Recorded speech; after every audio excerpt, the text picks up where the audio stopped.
What's up, Johnny Mac here. So today in this video, I'm going to cover the question that I get asked a lot. What do you do and what is wholesaling? I get this question asked a lot. What is wholesaling? And the way that I explain it is I literally sell paper. So I break this down today and hope you enjoy it. Hope it clarifies a couple things. And if you got any questions, please DM me. And also, there is a link in the description if you want to get added to be notified and also get a free PDF summary of this video today. Fill that out and leave your comments in the chat. Appreciate you guys. Have an awesome day. Hey, what's up? So today I want to talk about a question that I get a lot because people say, well, what do you do? And when you're talking to somebody that doesn't do any wholesaling, it's a little hard to explain. So a lot of times I'll say that I sell paper, and there's truth to that. So basically, the first step to wholesaling is to find a lead. And where do these leads come from? They can come from me, for example. I door knock. I do SMS text. I do cold calling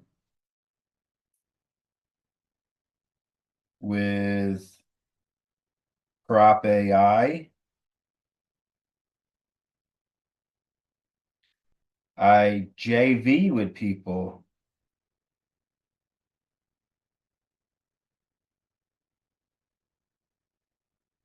It's said that if you don't have a lead, you don't have a business, which makes sense. So, so you find some leads. Now, typically what you'll learn is in the early stages of real estate investing is what they call the four pillars.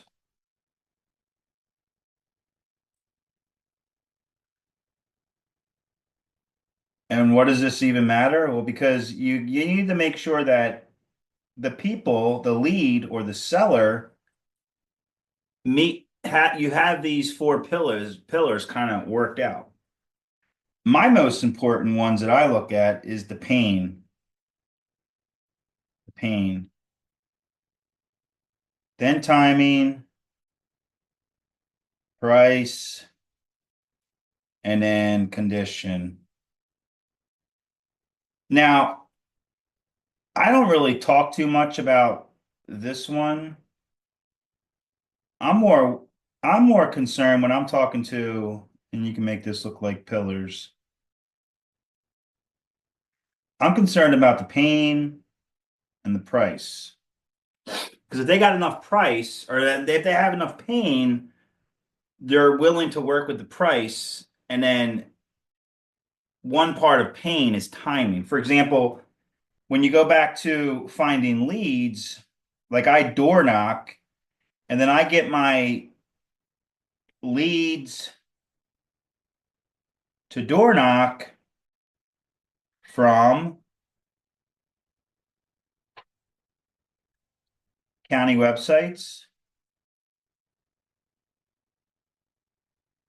and then software like Deal Sauce.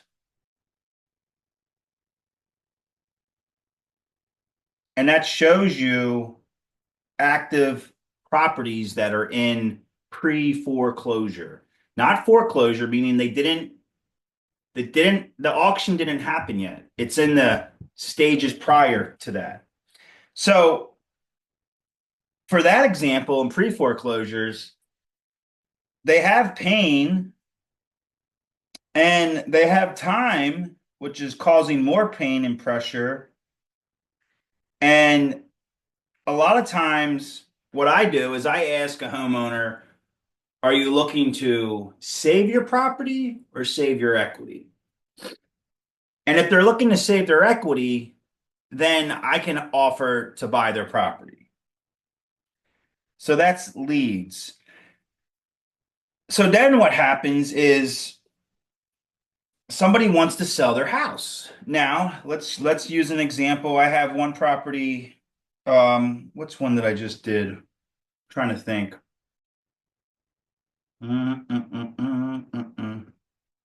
That's for the next video. I have one where they wanted 165,000. So then people say, well, where do you get that 165,000? Well, I don't have $165,000 to buy a house. So what I do is I will go to the seller with their house and I will do a PSA or a purchase sale agreement, and I'm party A, or they're party A and I'm party B. So now you have an A to B contract. And then what I do is I go out to my investor friends and I say, hey, I have this piece of paper. That's where it goes to I sell paper. I have this piece of paper with the rights, with the rights to buy for 165. I will sell it or assign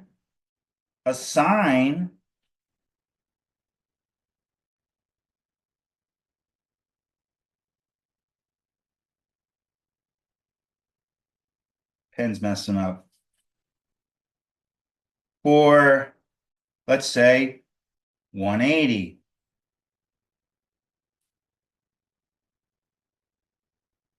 So if you take 180 minus 165, what I say to people when they say, how do I get into real estate? The first question I ask is, do you know fifth grade math?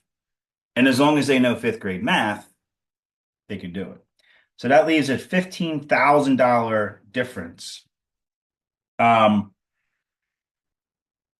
they say yes. Why would they say yes? Why? Well, because they're going to get a deal for 180.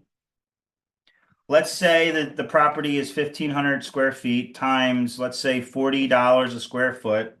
They're going to put $60,000 into it. Here goes back to your fifth grade math. 0, 4, 1. Now you're in it for 240. And let's say 10% for holding cost. Now they're in it including, let's say, so that's 2, 6, 4. But the ARV,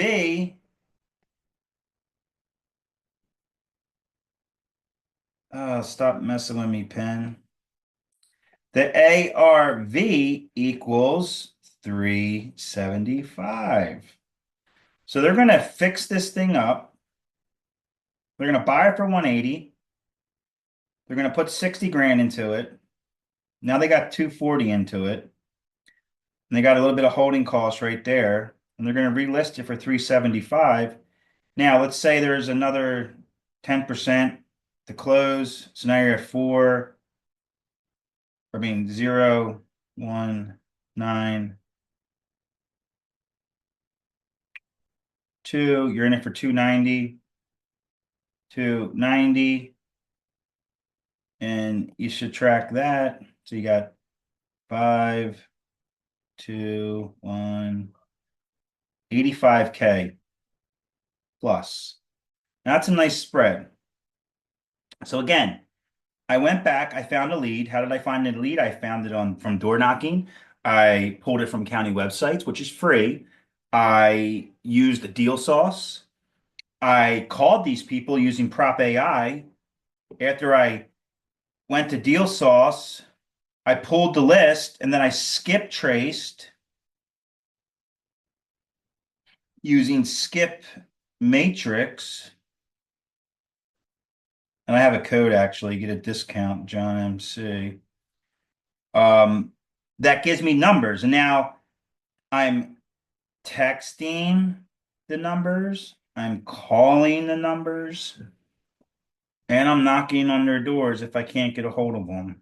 So I'm hitting them from all levels, right? It's like the military. We send the Marines, the Army, the Navy, the Air Force, all in, right? So you're sending door knocking, text messaging, cold calling, JVing with people, other people bringing you deals. So I find the lead. I talk to the seller. I gauge their pain. I gauge their pain, the timing, the price, the condition. I negotiate a price that I'm comfortable with, they're comfortable with, we're in agreement. We sign a contract between A to B. Now I have the rights to buy that property, and then I find an end buyer, and this is I assign it B to C, and then I make the difference right here.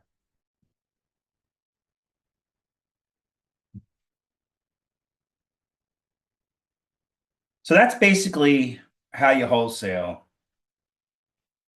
And I'm actually going to send this to the next person who asks me, well, what do you do? Like, that's all I do. It's really not that challenging. You find a lead, you negotiate a price, you get it locked up.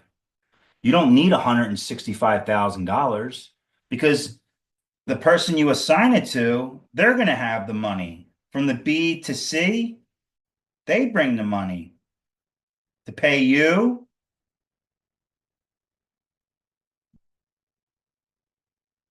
and seller.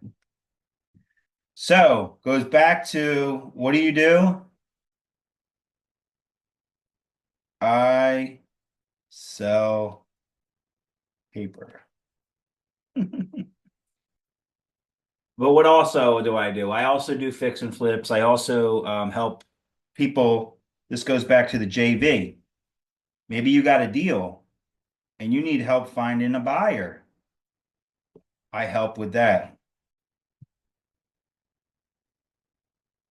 There's this phrase coming from the 90s with rap music. I always say I'm from the Tupac Biggie era. What does that mean? It means that when I was in 11th, 12th grade, Tupac and Biggie got shot. But Biggie used to say, Mo money, mo problems. And if you listen to them, you remember that. Mo money, mo problems. I flip that perspective and I say, mo problems, mo money. What does that mean? It means we get paid, you get paid to solve problems. So, my question to you is what problems are you solving? And the more problems you have in your pipeline, the more opportunities you have, the more leads you have, the more money you can make and the more time you can free up and the more dreams, ambitions, desires, these big goals you can achieve and do yourself. Why? Because it goes back to what does it take to get in real estate? Do you know fifth grade math? So hope you enjoyed that. This is a springboard off of my Go Live series. So I'm going to keep putting these out and hopefully you get some feedback from them. If not, I mean, I get to sit here and pencil this stuff out and just think about it. And it helps me personally think about my operation and how I can do things better. Because, for example, we're coming to the end of 2024. And for me, I have failed a lot.